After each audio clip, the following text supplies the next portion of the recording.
রাহমাতুল্লাহি আলাইহি শুধু একবার তার কিছু অনুসারীদেরকে নিয়ে মাশওয়ারা করে লোক সংখ্যা খুব বেশি ছিল না, তিনি ময়দানে তাকবীর দিয়ে নেমে গেলেন, নারায়ে তাকবীর দিলেন, আল্লাহু আকবারের ধ্বনিতে পুরা এলাকা কাঁপে। এমনি আজকে এই ইসলাম বিজয় হয়েছে। শত শত হাজার হাজার সাহাবায়ে কেরামের বুকের তাজা রক্ত দেওয়ার পর আজকে ইসলাম, শত শত আউলিয়া কেরামের, শত শত উলামায়ে কেরামের বুকের তাজা রক্ত দেওয়ার কারণে আজকে আপনি আমি এখানে বসে ওয়াজ শুনতে পারতেছি। এমনি এই ময়দান হয় নাই।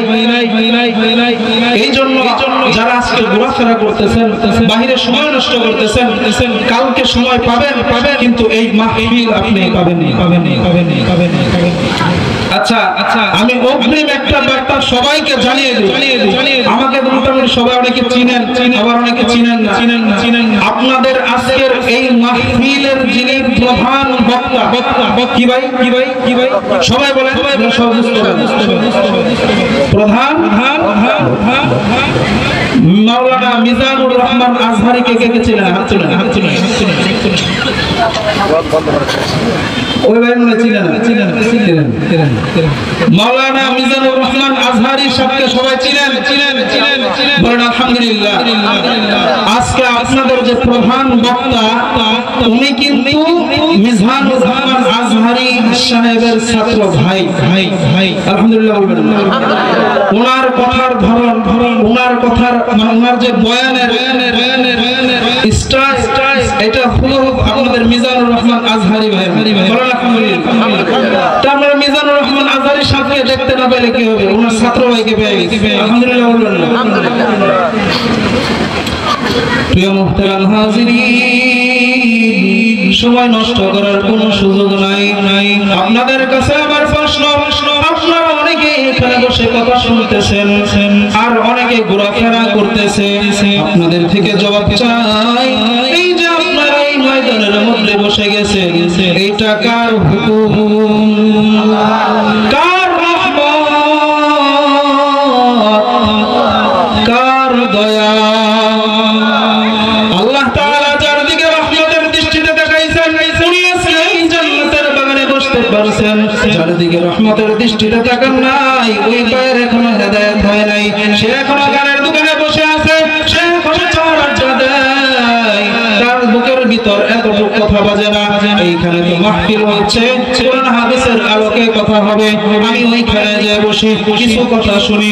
মনে করবেন যেই ভাই এখানে আসবে না, তার মনের মধ্যে চিন্তা আসবে আজকে এইখানে মাহফিল হচ্ছে, কালকে আমি মোবাইলের মধ্যে আবার মাহফিল শুনতে পারবো, ইউটিউবে তো আমার বয়ানের অভাব নাই, কেন আমি এইখানে বসে সময় নষ্ট করব? তার মানে বোঝা গেল সে ইবলিসের খালাতো। বলে না ওই যে একটা ঘটনা শুনছেন না, এক ছোট মাদ্রাসার ছাত্র মাদ্রাসায় যাইতেছে, শয়তান তারে মাদ্রাসা থেকে বাধা দিব কিভাবে, একটা কায়দা করে বাধা দিয়ে দিছে, ল্যাংড়া শয়তান নাকি। তো দিন শেষে শয়তানের উস্তাদের কাছে হাজিরা দিতে গেছে, কয় কি কাজ করছো? মানুষের মধ্যে মারামারি লাগিয়েছে, সব হয় নাই। আরেকজন তুই কি কাজ করছো? শেষ পর্যায়ে ল্যাংড়া শয়তানের জিজ্ঞাসা, তুই কি কাজ করছিস? আমি তেমন বেশি কিছু করতে পারিনি, এক মাদ্রাসার ছাত্র মাদ্রাসায় যাইতেছে, কায়দা করে মাদ্রাসায় যাবো, সাব্বাস কাজ করছো, ইসলামের কাজ করছো, আয় পুরস্কার নিয়ে। কথা বুঝতে পারছেন? তো আজকে যারা এখানে মাহফিলে আসছে এদেরকে শয়তান ধোঁকা দিয়ে দূরে সরিয়ে দিবে। ইউটিউব তো আছে, ইউটিউবে শুনবো, এখানে শোনার দরকার নাই, চলে যাবে। তবে আসমান সাক্ষী, জমিন সাক্ষী, প্রকৃত লাভবান তারাই যারা জমিনের মধ্যে বসে সময়কে মূল্য দেয়, সময়ের অপচয় করে না, কোরআন ও হাদিসের কথাগুলোকে দিলের মধ্যে কান দিয়ে শুনে দিলের মধ্যে গেঁথে রাখে, পরবর্তীতে এইগুলাকে আমল করে। আমি তো বেকুর বক্তারা আপনাদেরকে আমল দিব এমন না, আমি শুধু একটু বসানোর জন্য বলতেছি। বক্তা তো আমাদের গাজীপুরের অহংকার আব্দুল খালেক বিন আমিন সাহেব, উনি এসে গেছেন, বলেন আলহামদুলিল্লাহ। অনেক জ্যামে ছিল, এরপর আসছে আপনাদের, ওনারা বয়ান করবেন, আমি আপনাদের পরিচিত মানুষ। যাই হোক এদিকে ভরে নাই ভাই, কিছু মানুষ এদিকে এসে প্রিয় মুহতারাম হাজিরিন, আপনাকে আমাকে আপনার আমার মালিক এইখানে বসাইছেন। অনেক ভালো লাগতো আমাদের, যা বসতে পারে নাই তারা হলো কপাল পোড়া। মুহতারাম হাজিরিন, অল্প সময়ের মধ্যে আমি শেষ করে দিব। বলেন এইখানে যিনি বসতে দিয়েছেন তার নাম কি? আবার জোরে বলেন, আবার জোরে বলেন। হয় নাই, আরো জোরে বলেন, জোরে বলেন। আপনার আমার মালিক রব্বুল আলামিন এই অসংখ্য মানুষের মধ্যে থেকে আপনাকে আমাকে বাছাই করে আজকে এখানে বসতে দিয়েছেন। এইটা অনেক বড় একটা নিয়ামতের বিষয়, অনেক বড় একটা শুকরিয়ার বিষয়। যে কেউ আসলে এখানে বসতে পারে না, কপাল লাগে, ভাগ্য লাগে, তকদির লাগে। প্রিয় মুহতারাম হাজিরিন, যিনি আমাদেরকে এইখানে পাঠাইছেন, এই পাঠানোর দ্বারা এইখানে কি শেষ না পরকালে আছে? জুড়ে বলেন, কথা বুঝতেছেন? এইখানে যে আমরা কথা শুনবো, এইটার মেয়াদ কি এত দূরেই না পরকালেও আছে? আর গান শুনলে বলেন নাই। এখন অনেকে আবার প্রশ্ন করে, হুজুর গান শোনা কি হারাম নাকি? আছে না গান শুনে? আপনাদের এই এলাকার যেহেতু আমি দেখছি নিজের চোখে, আপনাদের এখানে যতগুলো গার্মেন্টস ফ্যাক্টরি আছে, যে ভাইয়েরা, যুবক ভাইয়েরা চাকরি করে, এদের সবার হাতে স্মার্টফোন আছে। কি ফোন আছে ভাই? স্মার্টফোন আছে। এরা সবাই কম বেশি টিকটক ব্যবহার করে। কি ব্যবহার করে? জোরে বলেন। আমি আসতে বলছি যে আপনারা বলবেন কি ব্যবহার করে? টিকটক। টিকটকে কি দেখায়? গান দেখেন, নারীর ছবি। এই তো কথা বলেন। আপনারা ভয় পাইতেছেন? এই টিকটক আমরা অনেকেই ব্যবহার করি, কিন্তু মোবাইল ব্যবহারের ক্ষেত্রে ভালো দিক আছে, খারাপ দিক আছে। কিন্তু টিকটকের দিক দিয়ে পুরোটাই খারাপ, কোনোটা ভালো না। মদিনা নাম কত সুন্দর,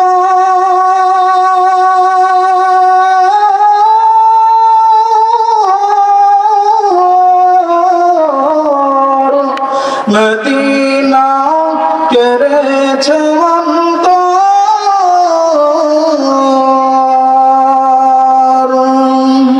ওই মদিনার পথের ধুলি আমি, ওই মদিনার পথের ধুলি আমি মাখতে পারলাম না। মদিনা যাইতে পারলাম না, মদিনা দেখতে পারলাম না।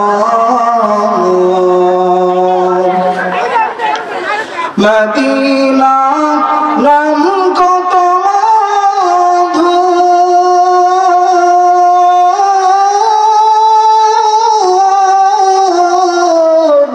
মদিনা আর যে কত দূর।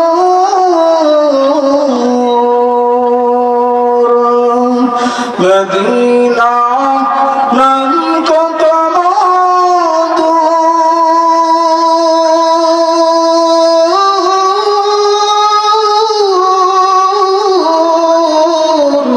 মদিনা আর যে কত দূর। পাখির নাই ডানা থাকলে, পাখির নাই ডানা থাকলে উড়ে যেতাম মদিনা। মদিনা যাইতে পারলাম না, মদিনা দেখতে পারলাম না।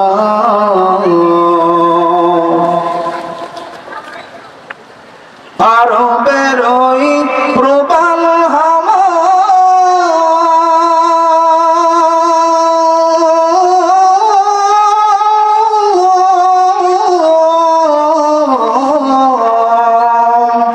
অচিন করেছ ধাওয়া।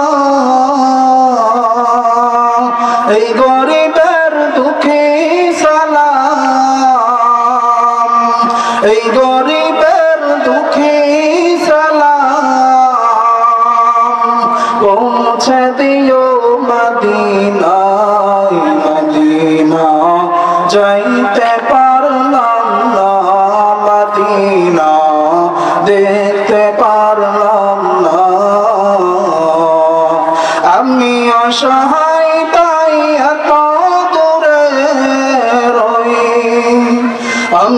অসহায় তাই এত দূরে রই, শুধু সালাম জানাই মদিনা, যাইতে পারলাম না মদিনা, দেখতে পারলাম না।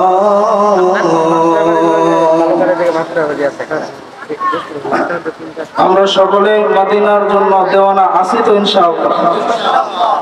মদিনাতে দাঁড়িয়ে রওজাতুল আতহারে দাঁড়িয়ে নবীর রওজা মুবারকে দুরূদ ও সালাম পাঠ করার ইচ্ছা আমাদের সকলের আছে তো ইনশাআল্লাহ। যদি ইচ্ছা থাকে নবীর ভালোবাসাকে বুকে নিয়ে এদিক সেদিক যারা ঘোরাফেরা করতেছেন, অতি সত্বর আপনাদের এই আজকে জান্নাতের বাগান উলামায়ে কেরামের মাজমা প্যান্ডেলের নিচে এসে বসেন। আমি আজকে বসতে বলতেছি, আপনারা বসতেছেন না, কিন্তু এমন একটা সময় আসবে আপনার বসতে ইচ্ছা করবে কিন্তু আপনি বসতে পারবেন, কারণ এখন আপনার হাঁটার শক্তি আছে, কিছুদিন পরে আপনার বয়স যখন বাড়বে আপনি হাঁটতে পারবেন, তখন আপনার মন চাবে আমি আজকে ওই পেয়ারা বাগান জোরন খেলার মাঠে মাহফিল হচ্ছে, আমি একটু যে ওয়াজ শুনে আসি। যখন আপনি আসার জন্য রওনা হবেন এমন হইতে পারে আপনি হাঁটতে পারবেন, এমন কি হইতে পারে কিনা বলেন? এই জন্য জ্ঞানীরা বলেন, অনেক কবিরা বলেন, জ্ঞানী তো ওই ব্যক্তি যিনি সময়ের মূল্যায়ন করেন, জ্ঞানী তো ওই ব্যক্তি যে সময়ের সৎ ব্যবহার। এই জন্য এই মেলা, এই দোকানপাট এইগুলা 28 তারিখেও হবে, বাহিরেও মেলার অভাব নাই, দোকানের অভাব নাই, কিন্তু এই জান্নাতের বাগান, এই উলামায়ে কেরামের মাজমা আজকে আছে, কালকে আবার হবে না। মাহফিলের সিজন গুলো শেষ হয়ে গেল, আমরা ওয়াজ মাহফিল প্রতিদিন শুনতেছি। নিজের দিলকে একবার জিজ্ঞেস করেন, এই যে 4টা মাস 5টা মাস ভরা আমাদের জরুন এলাকায় সহ বিভিন্ন এলাকায় ওয়াজ মাহফিল হয়েছে, আমি এই মাহফিল থেকে কি শিক্ষা গ্রহণ করতে পেরেছি? শুধু মাহফিল শুনলাম, মজা অনুভব করলাম, কানকে মজা দিলাম, এই কান দিয়ে বের করে দিলাম। আপনার এই শোনা আর বের করার জন্য আজকের আয়োজন না, বুঝতে পারছেন? এই জন্য আজকে এইখানে যুব সমাজের উদ্যোগে মাহফিল, এটা কোনো মাদ্রাসা মসজিদের উদ্যোগে, এটা আপনাদের এই মাহফিল, যুবক ভাইদের মাহফিল। এই জন্য আমি দেখতেছি অনেক যুবক ভাইয়েরা অনেক জায়গায় ঘোরাফেরা করতেছে, দোকানে আড্ডা দিতেছে, বাসের মধ্যে বেহুদা ঘোরাঘুরি করতেছে। আপনারা যদি এসে জান্নাতের বাগানে বসে যান, লস হবে না লাভ হবে? আপনারা বলেন। জি জি জি জি লাভ লাভ লাভ লাভ। প্রিয় মুহতারাম হাজিরিন, আজকে এই জরুন খেলার মাঠে আপনি আমি বসে কথা বলতেছি, কথা শুনতেছি, এইটা কোনো মন্ত্রী মিনিস্টার না, কোনো প্রধানমন্ত্রী না, কোনো কাউন্সিলর না, কোনো নেতা না, কোনো ব্যক্তি না, এইটা সরাসরি আপনার আমার মহান মালিক সপ্তম আসমান থেকে দেখতেছেন। বলেন না সুবহানাল্লাহ।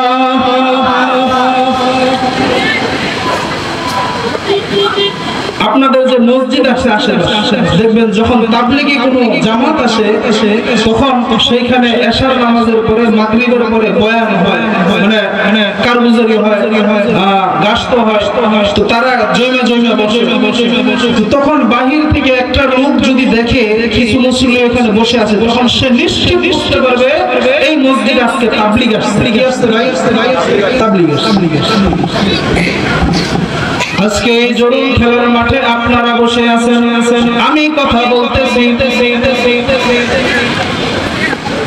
এটা তো গাজীপুর, যদি নারায়ণগঞ্জ ঢাকা থেকেও কেউ জানতে পারবে না এই জরুন খেলার মাঠে মাহফিল হচ্ছে।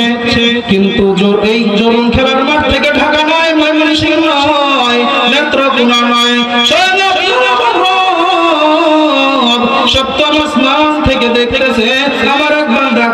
বলে, বাকি বান্দারা শুনে। আপনার আমার রব ডাক দিয়ে বলে, ওগো ফেরেশতারা, ওই যে দেখা যায় জরুন মাঠের মধ্যে অনেকগুলা মানুষ জড়ো হইছে, লাইটের আলোকসজ্জা দেখা যায়। কি হইছে আমাকে বলেন।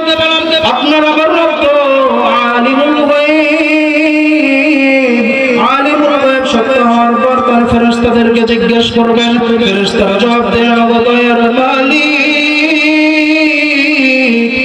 ওই জরুন খেলার মাঠে আপনার কিছু গুনাহগার বান্দারা একটা সমাবেশের, একটা কোরআন সুন্নাহের মাহফিলের আয়োজন করছে, এমন আয়োজন করছে যেখানে আপনার নবীর ওয়ারিসরা বয়ান করবে, আপনার বান্দারা বসে দিনের কথা শুনবে, গুনাহ থেকে বাঁচার কথা শুনবে। দয়ার মালিক, এই জন্য ওইখানে একটা আয়োজন করা হয়েছে। আপনার আমার মালিক বলে, কেন তারা আসলো, কি তাদের উদ্দেশ্য? ফেরেশতারা জবাব দেয়, দয়ার মালিক, ওই যে দেখা যায় তারা সমবেত হয়েছে, তারা টাকা পয়সার জন্য আসে নাই, তাদেরকে খাবার খাওয়ানো হবে এই জন্য আসে নাই, তারা একটা উদ্দেশ্য নিয়ে আসছে, সেইটা হলো আপনি রবের কাছে তওবা করার জন্য আসছে। আপনার আমার মালিক জানিয়ে বলেন, ওগো আমার ফেরেশতারা, ভালো করে শুনিয়ে রাখো, এই বান্দাদের মনের ইচ্ছা দিলের তামান্না যদি এটাই হয়, আমি মালিকের কাছ থেকে তাদের গুনাহ খাতাগুলো maaf করে নেবে।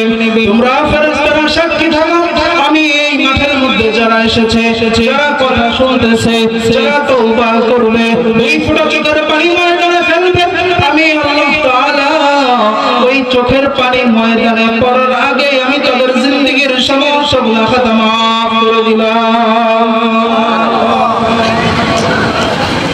সুবহানাল্লাহ। সামনের কয়েকজন বলছে, পিছনে বলছে, জুড়ে বলেন।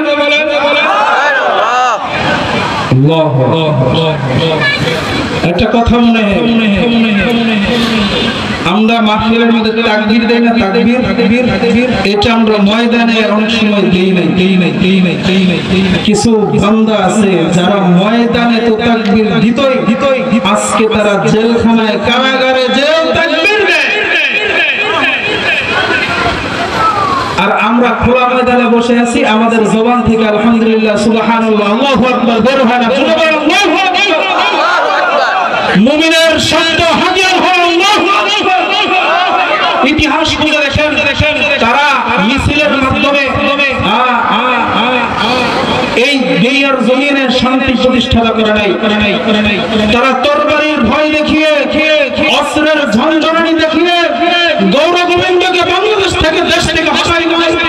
তারা যখন গৌর গোবিন্দকে দেশ থেকে হটাইছেন, মুজাদ্দিদ ইয়ামিনী রাদিয়াল্লাহু রাহমাতুল্লাহি আলাইহি শুধু একবার তার কিছু অনুসারীদেরকে নিয়ে মাশওয়ারা করে, লোক সংখ্যা খুব বেশি ছিল না, তিনি ময়দানে তাকবীর দিয়ে নেমে গেলেন, নারায়ে তাকবীর দিলেন, আল্লাহু আকবারের ধ্বনিতে পুরা এলাকাটা এমনি আজকে এই ইসলাম বিজয় হয়েছে।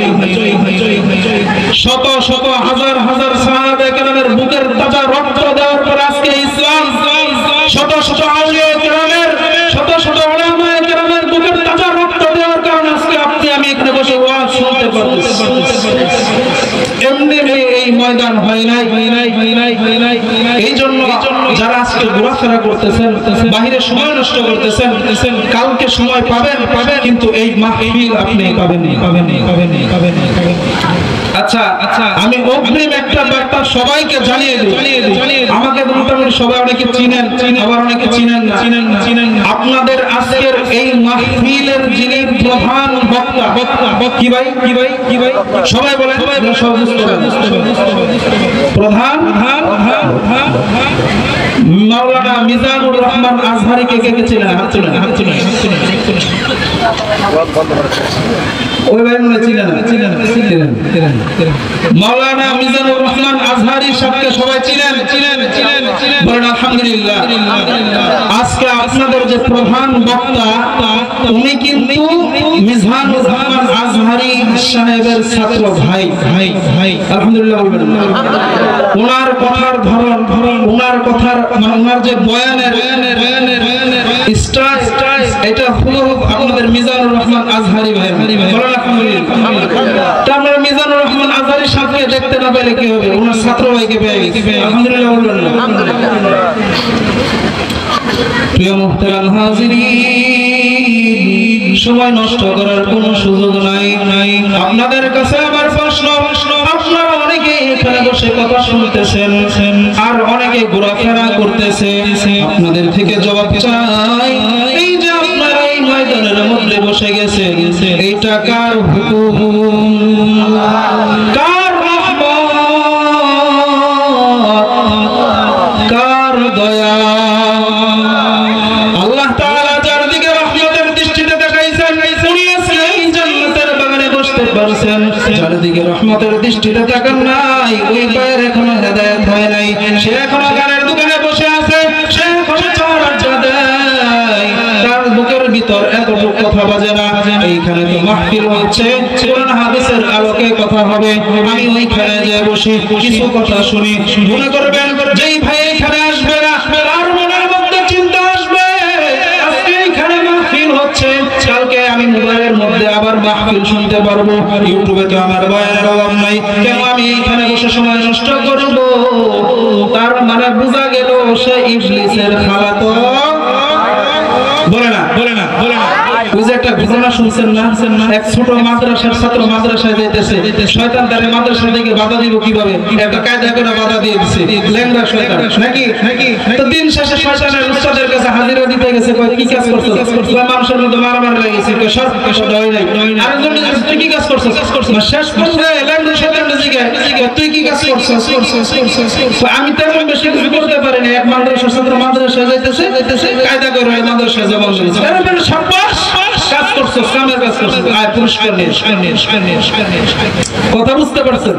তো আজকে যারা এখানে মাহফিলে আসছে, এদেরকে শয়তান ধোঁকা দিয়ে দূরে সরিয়ে দিবে। ইউটিউব তো আছে, ইউটিউবে শুনবো, এখানে শোনার দরকার নাই, চলে যাবে, চলে যাবে, চলে যাবে, চলে যাবে। তবে আসমান সাক্ষী, জমিন সাক্ষী, প্রকৃত লাভবান তারাই যারা জমিনের মধ্যে বসে সময়কে মূল্য দেয়, সময়ের অপচয় করে না, কোরআন ও হাদিসের কথাগুলোকে দিলের মধ্যে কান দিয়ে শুনে দিলের মধ্যে গেঁথে রাখে, পরবর্তীতে এইগুলাকে আমল করে। আমি তো এগুলোর বক্তা আপনাদেরকে আমল দিব এমন না, আমি শুধু একটু বসানোর জন্য বলতেছি। বক্তা তো আমাদের গাজীপুরের অহংকার আব্দুল খালেক বিন আমিন সাহেব, উনি এসে গেছেন, বলেন আলহামদুলিল্লাহ, অনেক জামে ছিল, এরপর ওনারা বয়ান করবেন, আমি আপনাদের পরিচিত মানুষ। যাই হোক, যাই হোক, যাই হোক, এদিকে ভরে নাই ভাই, কিছু মানুষ এদিকে এসে পড়ে। প্রিয় মুহতারাম হাজিরিন, আপনাকে আমাকে আপনার আমার মালিক এইখানে বসাইছেন, অনেক ভালো লাগতো আমাদের, যারা বসতে পারে নাই তারা হলো কপাল পোড়া। প্রিয় মুহতারাম হাজিরিন, অল্প সময়ের মধ্যে আমি শেষ করে দিব। বলেন এইখানে যিনি বসতে দিয়েছেন তার নাম কি? আবার জোরে বলেন, আবার জোরে বলেন, হয় নাই, আরো জোরে বলেন, জোরে বলেন, আপনার আমার মালিক রব্বুল আলামিন এই অসংখ্য মানুষের মধ্যে থেকে আপনাকে আমাকে বাছাই করে আজকে এখানে বসতে দিয়েছেন। এইটা অনেক বড় একটা নিয়ামতের বিষয়, অনেক বড় একটা শুকরিয়ার বিষয়। যে কেউ আসলে এখানে বসতে পারে না, কপাল লাগে, ভাগ্য লাগে, তকদির লাগে। প্রিয় মুহতারাম হাজিরিন, যিনি আমাদেরকে এইখানে পাঠাইছেন, এই পাঠানোর দ্বারা এইখানে কি শেষ না পরকালে আছে? জুড়ে বলেন, কথা বুঝতেছেন? এইখানে যে আমরা কথা শুনবো, এইটার মেয়াদ কি এত দূরেই না পরকালেও আছে?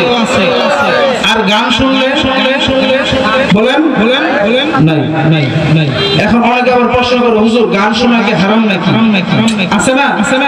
গান শুনে আপনাদের এই এলাকার, যেহেতু আমি দেখছি নিজের চোখে, আপনাদের এখানে যতগুলো গার্মেন্টস ফ্যাক্টরি আছে, যে ভাইয়েরা, যুবক ভাইয়েরা চাকরি করে, এদের সবার হাতে স্মার্টফোন আছে। কি ফোন আছে ভাই? স্মার্টফোন আছে। এরা সবাই কম বেশি টিকটক ব্যবহার করে। কি ব্যবহার করে? জোরে বলেন। আমি আসতে বলছি যে আপনারা বলবেন কি ব্যবহার করে? টিকটকে কি দেখায়? গান দেখেন, নারীর ছবি। এই তো কথা বলেন। আপনারা ভয় পাইতেছেন? এই টিকটক আমরা অনেকেই ব্যবহার করি, কিন্তু মোবাইল ব্যবহারের ক্ষেত্রে ভালো দিক আছে, খারাপ দিক আছে, কিন্তু টিকটকের দিক দিয়ে পুরোটাই খারাপ, কোনোটা ভালো না। অনুরোধ যতটুকু সম্ভব গুনাহ থেকে বাঁচার জন্য টিকটক থেকে আমাদেরকে বাহির হতে হবে, এই সমস্ত গুনাহ কাজ থেকে আমাদেরকে ফারেক হতে হবে।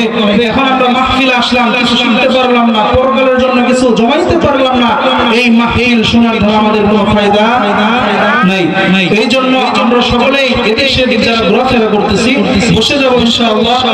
ওলামায়ে কেরাম অনেক গুরুত্বপূর্ণ বয়ান পেশ করবেন, আমরা মনোযোগ সহকারে শুনবো ইনশাআল্লাহ। আমাদের রবের নাম যেন কি? জুড়ে জুড়ে আমাদের নবীর নাম জুড়ে বলে কেউ কে আবু বকর বলছে নাকি? আমাদের নবীর নাম সুন্দর করে বলেন রাহমাতুল লিল আলামিন নবী, রাহমাতুল লিল আলামিন নবী, কুরআনে প্রমাণ উম্মতুল বিনে কে বুঝিবে আমার দয়াল নবীর শান, উম্মতুল বিনে কে বুঝিবে আমার দয়াল নবীর মান। নবী আমার মদিনারি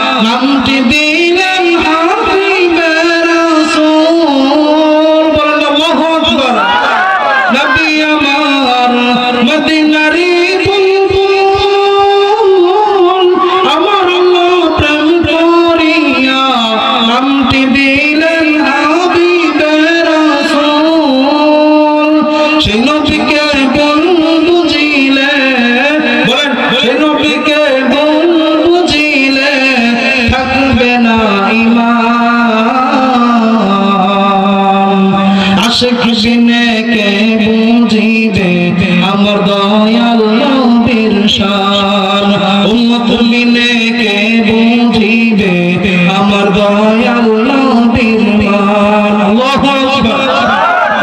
প্রিয় মুহতারাম হাজিরিন, আপনার আমার নবী কেমন ছিলেন একটু খেয়াল করে অল্প সময়ের মধ্যে বোঝার চেষ্টা করেন। একদিন হযরত হাসান এবং হুসাইন রাদিয়াল্লাহু তাআলা আনহু তারা যখন বাল্যকালে ছিলেন, ছোট ছিলেন, বাচ্চা ছিলেন, একদিন আপনার আমার নবীর কাছে এসে বলেন, আপনার নাতি আমি আর হুসাইন হঠাৎ করে আমাদের ঘোড়ার মধ্যে সওয়ার হওয়ার ইচ্ছা যাচ্ছে, আমরা এখন এই মুহূর্তে ঘোড়ার মধ্যে সওয়ার হব। আপনার আমার নবী ডাক দিয়ে বলেন, গো নাতি,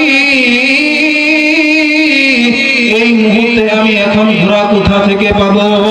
হুসাইন রাদিয়াল্লাহু তাআলা আনহু বলেন, ও নানা, শুনলাম আপনি নাকি, আমরা তো জানি আপনি দুই জগতেরই সাইয়্যিদুল আম্বিয়া, নবীদেরও নবী, আপনি দুই দুনিয়ার বাদশা, আপনার ক্ষমতা অনেক, ক্ষমতা থাকার পরেও আপনি কেন এই মুহূর্তে একটা ঘোড়ার মধ্যে আপনার নাতিদেরকে সওয়ার করাইতে পারবেন না? এই কথা শোনার পর আপনার আমার নবী চিন্তিত হয়ে গেলেন। হঠাৎ করে আপনার আমার নবী জনাবে রাসূলুল্লাহ সাল্লাল্লাহু আলাইহি ওয়াসাল্লাম নিজেই ঘোড়ার রূপ নিয়ে নিলেন। ঘোড়ার মতো হাত দুটাকে মাটির মধ্যে লাগাইয়া, পা দুটাকে মাটির মধ্যে লাগাইয়া, ও হাসান ও হুসাইন বলিয়া ডাক দিয়া বলেন, ও নাতিরা, তোমরা আমার উপরে উঠো। সুবহানাল্লাহ। দেখেন না আপনার আমার নবী কত মায়ের নবী, কত দয়ার নবী, নিজের নাতিদেরকে ঘোড়ায় চড়াইতে পারে নাই, নিজেই ঘোড়া হয়ে গেছে। এমন নবীকে আজকে গালি দেওয়া হয়, এমন নবীর বিরুদ্ধে আজকে কথা বলা হয়, এমন নবীকে অপমান করা হয়, এমন নবীকে ব্যঙ্গ করা হয়। ও দুনিয়ার মুসলমান, ও যুবকের যুবক ভাইরা, আপনি মনে করবেন নবী তো 1400 বছর আগে চলে গেছে, আমি তো নবীকে দেখতে পাই নাই, আজকে আমার নবীর জন্য এত মহব্বত কেন লাগবে?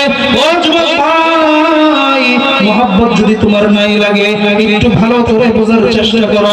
তোমার একটা বন্ধু একসাথে স্কুলে লেখাপড়া করো, একসাথে কলেজে লেখাপড়া, তোমার বন্ধু যেই কালারের জামা পরলো, তোমার বন্ধু যেই কালারের ঘড়ি পরলো, যেই স্টাইলের চুল কাটলো, তুমি ওই স্টাইলের পাঞ্জাবি পরলা, তুমি ওই স্টাইলের প্যান্ট পরলা, তুমি ওই স্টাইলের চুল কাটলা, তুমি তোমার বন্ধুকে নকল করতে পারলা।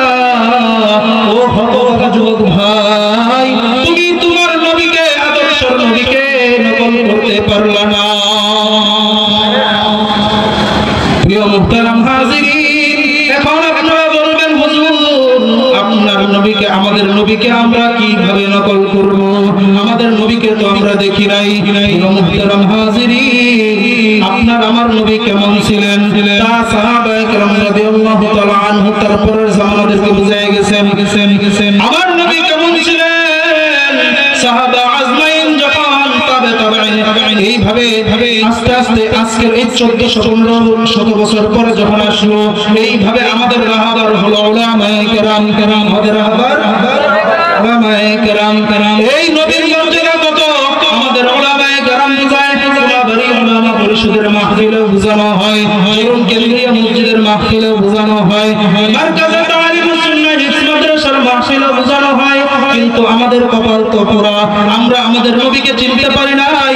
আমরা ওই সাদা চামড়া ওয়ালাদেরকে চিনতে পারছি, মনে করছি স্ক্রিনশট করলে আমি সুন্দর, আমার চেহারার একটা দাড়ি থাকলে নো, এইটা আমি কখনো চিন্তা করি নাই।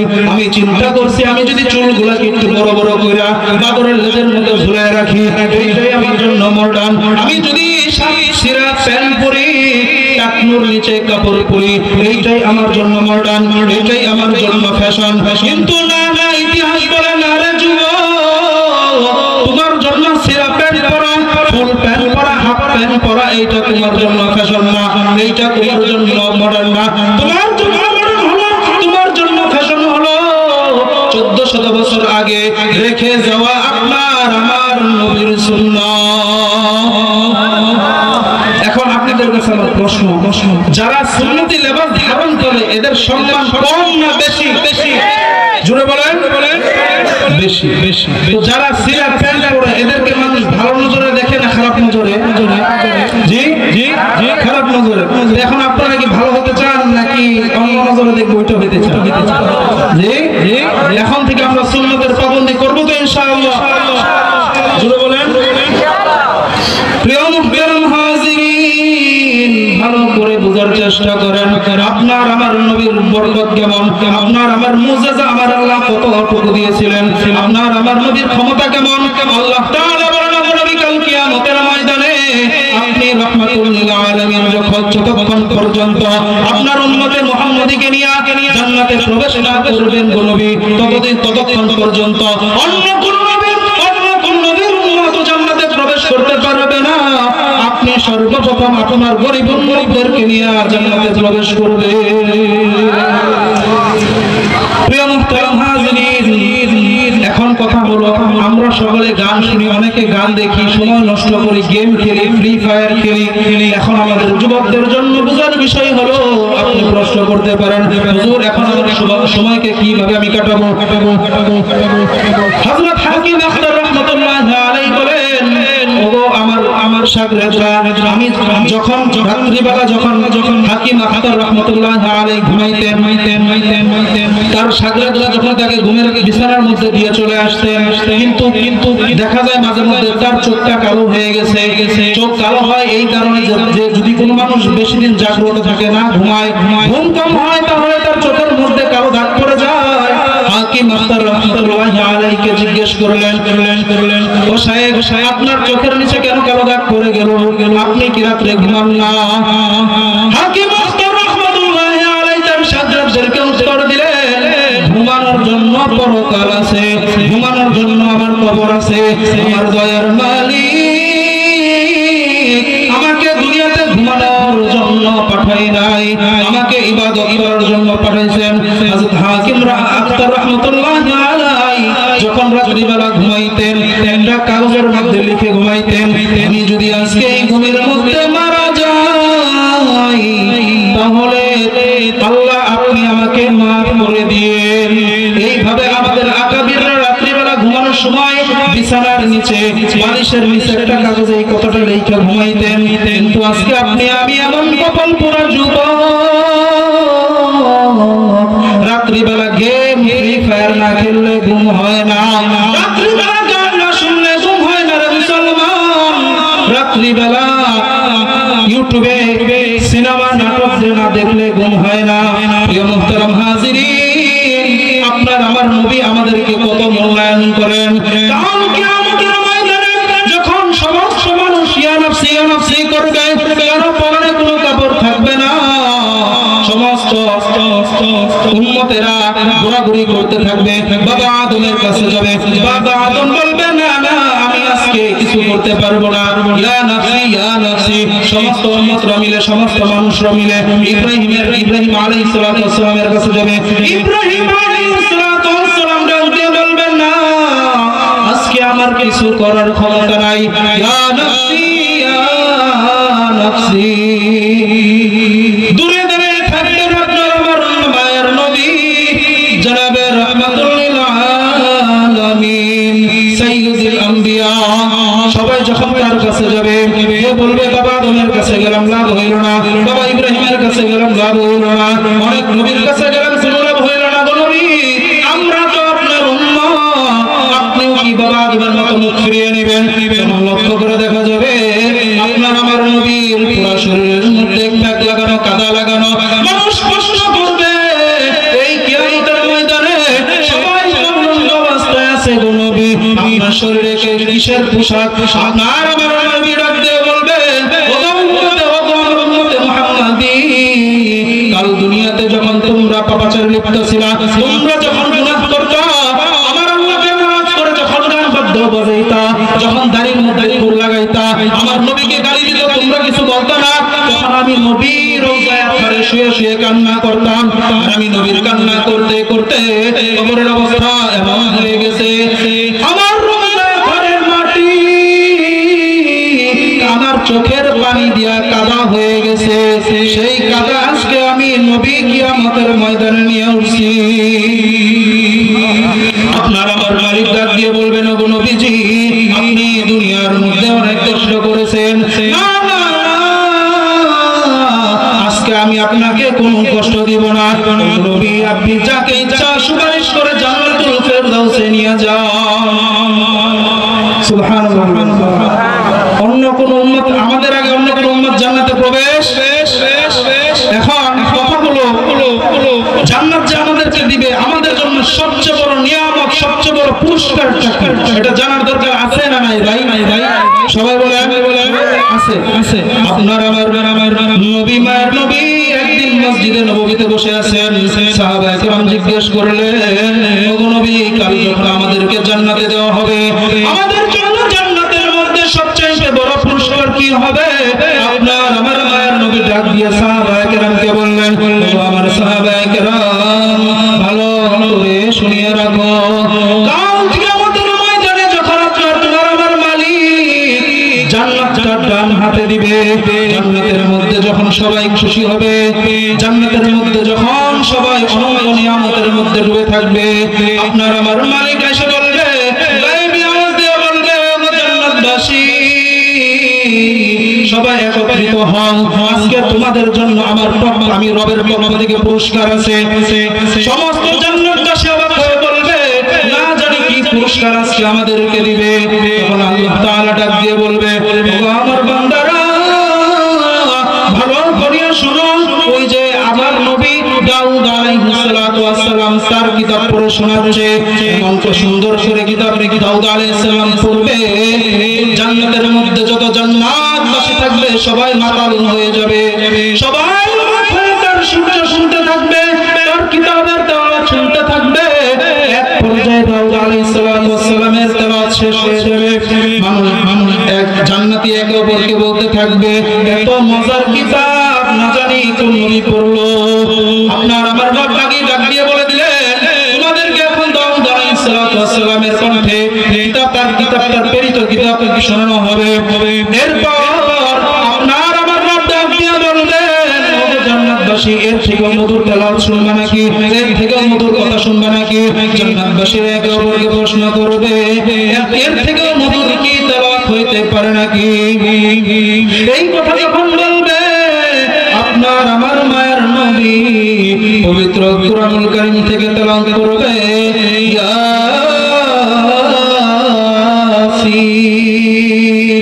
ওয়াল কুরআনিল হাকীম ইন্নাকা লামিনাল মুরসালিন। আল্লাহু আকবার। শোনাবে, জান্নাতবাসীরা শুনতে থাকবে, অনেক সময় অতিবাহিত হয়ে যাবে, তখন আল্লাহ তাআলা আবার গায়বে আওয়াজ বলবে, ওগো আমার জান্নাতবাসী, আজকে কি তোমরা এই তেলাওয়াতের থেকে আরো মধুর তেলাওয়াত শুনবে নাকি? জান্নাতবাসী আবার একে অপরকে ডাক দিয়ে বলে, এর থেকে কি মধুর তেলাওয়াত হইতে পারে নাকি?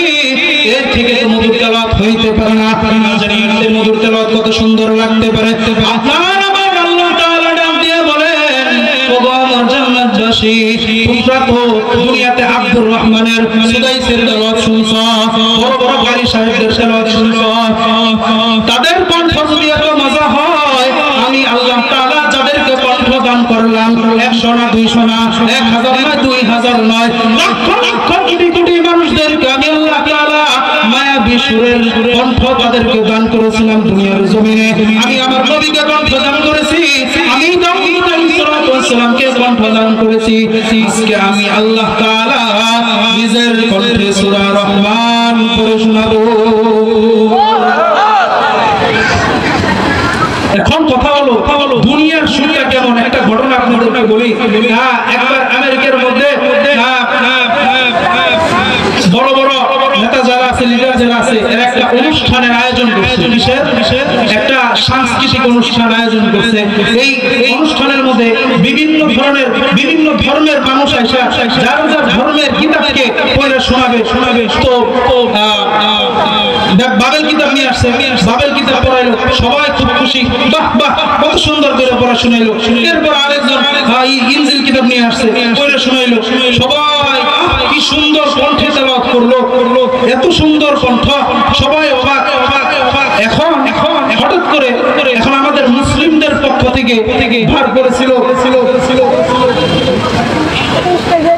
আমাদের একজন কারি সাহেব, যিনি মুসলিমদের জন্য অনেক বড় এক নিয়ামত, ওনার নাম হলো কারি আব্দুল বাসিত। নাম কি ভাই? কারি আব্দুল বাসিত সাহেব। এখন আপনারা কিরাত সম্মানে করে দেখবেন আর কি, যারা কারি সাহেব আছে কোরআন থেকে তেলাওয়াত করে মধুর সুরে কি মায়া লাগে, কয় আল্লাহু আকবার, ফাফিরু ইলাল্লাহ, আল্লাহু আকবার। আমার কোন তো ভালো না, যাই হোক আর অনেক মজার তেলাওয়াত করে নাকি। এখন আব্দুল বাসিত সাহেব যখন কারি সাহেব যখন মঞ্চে আসছে, মুসলমানরা দেখে বলতেছে, আমাদের মুসলমানদের পক্ষ থেকে কি আর ভালো কাউরে পায় নাই? এই শুকনো একটা লোক নাই, কোন সাইজ কণ্ঠের কি অবস্থা হয়, এরা দেশে তেলাওয়াত করার জন্য। আজকে আর মুসলমানরা মান সম্মান নিয়ে এই সম্মেলন থেকে হয়তো যাইতে পারে। মুসলমানরা একে অপরকে কানাকানি করতেছে, বলতেছে কারি সাহেব নাম বলার পরে স্টেজে বসছে, চেয়ারের মধ্যে বসে কারি সাহেবের একটা ভাব আছে আর কি। তো ওনারা বসার পরে গলাকে ঠিক করে কণ্ঠ একটু লেহান অনেক বৈশা এমন করতেছে আর কি। তো মুসলমানরা বলে আজকে আমাদের মান ইজ্জত সব গেছে। কারি সাহেব যা শুরু করছে, মুসলমানদের ইজ্জত নিয়ে আজকে আর ফিরে যাওয়ার দরকার বা কথা নাই। কি শুরু করলো? সময় দিচ্ছে মাত্র 10 মিনিট, করতে করতে 9 মিনিট গেছে। কি আর তেলাওয়াত করবে? হঠাৎ করে মাইকের মধ্যে শব্দ আসলো, একটা আওয়াজ আসলো, বিসমিল্লাহির রাহমানির রাহিম।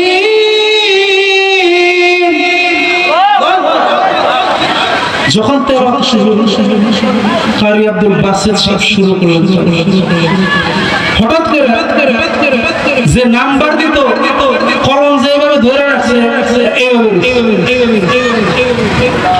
যিনি লাল বাতির মধ্যে টাচ করার সময় শেষ সিগন্যাল দিব, সে লাল বাতির উপর এইভাবে হাত রাখছে, তেলাওয়াত শুনে এইভাবে। যারা বিচারক মণ্ডলী নাম্বার দিব, তারাও কলম ধরে রাখছে, নাম্বার আর কি দিব, মানে মানে সবাই আশ্চর্য হয়ে গেছে, এত সেই কিতাবের নাম কি ভাই? পবিত্র আল কুরআন। এরপরে আব্দুল বাসিত কারি আব্দুল বাসিত সাহেব যখন তেলাওয়াত শেষ করলো, সবাই সাদাকাল্লাহুল আযীম শেষ করলো, সাদাকাল্লাহুল কতক্ষণ হলো? কেউ মনে করছে 10 মিনিট তেলাওয়াত শুনছি, কেউ মনে করছে 5 মিনিট হয়েছে। চায়া দেখে ঘন্টার পর ঘন্টা চলে গেছে। কার কোনো হুঁশ? এই কিতাব আল্লাহ তাআলা কাদের উপর নাযিল করছে ভাই? জোরে বলেন, জোরে বলেন, জোরে বলেন, জোরে বলেন, জোরে বলেন। আমরা কি ভাগ্যবান নাকি? জি জি জি জি জি। প্রিয় মুহতারাম হাজিরিন, এরপরে আপনারা আমার রব জান্নাতবাসীদেরকে ডাক দিয়ে বলবেন,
সংক্ষেপে আমি শেষ করে দিব, আমার সময় খুবই সংক্ষিপ্ত।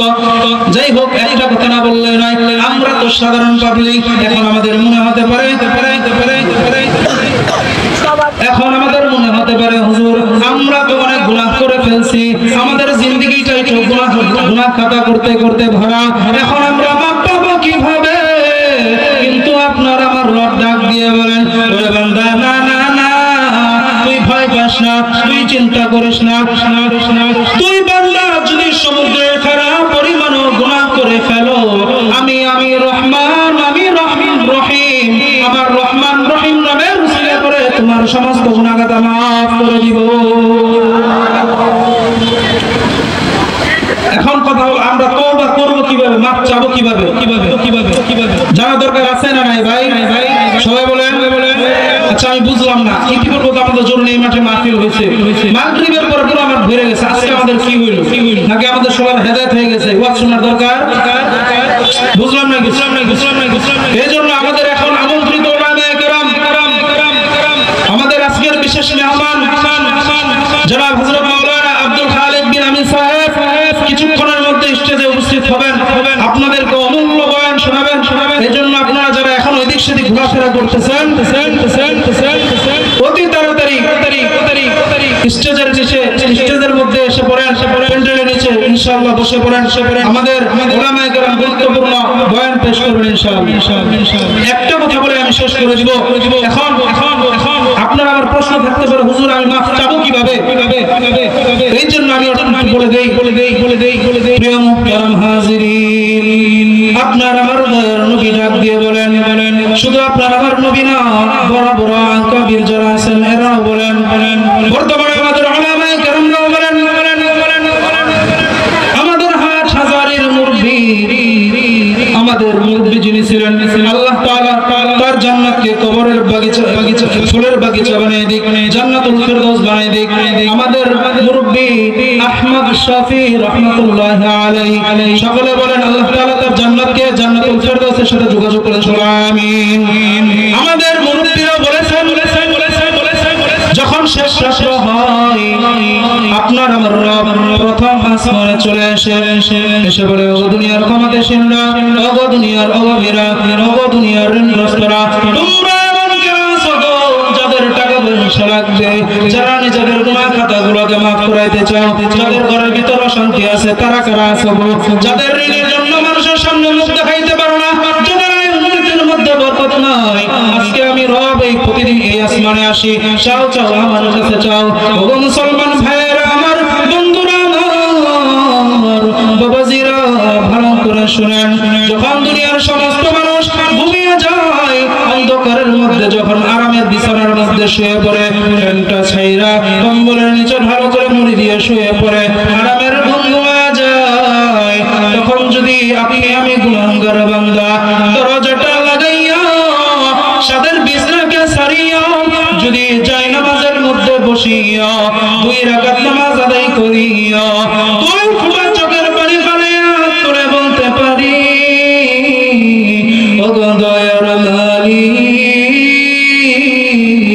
আমার থেকে নাদার এই দুনিয়ায় কেউ নাই, আমার থেকে গুনাহগার এই দুনিয়ায় কেউ নাই, আমি হলাম দুনিয়ার মধ্যে সবচাইতে খারাপ লোক, আমি হলাম দুনিয়ার মধ্যে সবচেয়ে বড় নাফরমান, আমার দ্বারাই তো গুনাহ হয়েছে গো মালিক, দুনিয়ার আর কারো দ্বারাই গুনাহ হয় নাই, মালিক আমি যেই গুনাহ করছি এই গুনাহ মাফ আপনি ছাড়া আর কেউ করতে পারবেন না। আয় মালিক, ভিক্ষুক কেউ এক দরজায় না পাইলে অন্য দরজায় যায়, আপনি ছাড়া আমার আর কোনো রব নাই, আপনি যদি আমাকে আজকে এইখান থেকে ফেরত দেন গো মালিক, আমি কার দরজায় যাব, কার কাছে হাত পাতবো গো মালিক? এইভাবে আপনি যদি রুনাজারি করে 2 ফোঁটা চোখের পানি মাটিতে ফেলাইয়া আমার রবের কাছে সাহায্য চাইতে পারেন, আমি আজকে আপনাদেরকে চ্যালেঞ্জ করে বলতে পারি আপনি এর ফলাফল কালকের মধ্যে দেখতে পারবেন। এখন কিছু কিছু বাঙালি আছে, এরা ওই তাহাজ্জুদ নামাজ পড়ে ঠিকই, কিন্তু 5 ওয়াক্ত ফরজ নামাজ, এইজন্য ফরজ নামাজ আগে আদায় করতে হবে, এরপরে তাহাজ্জুদ। আল্লাহ তাআলা আমাদের সকলকে কবুল আর মঞ্জুর করুন, সকলে বলে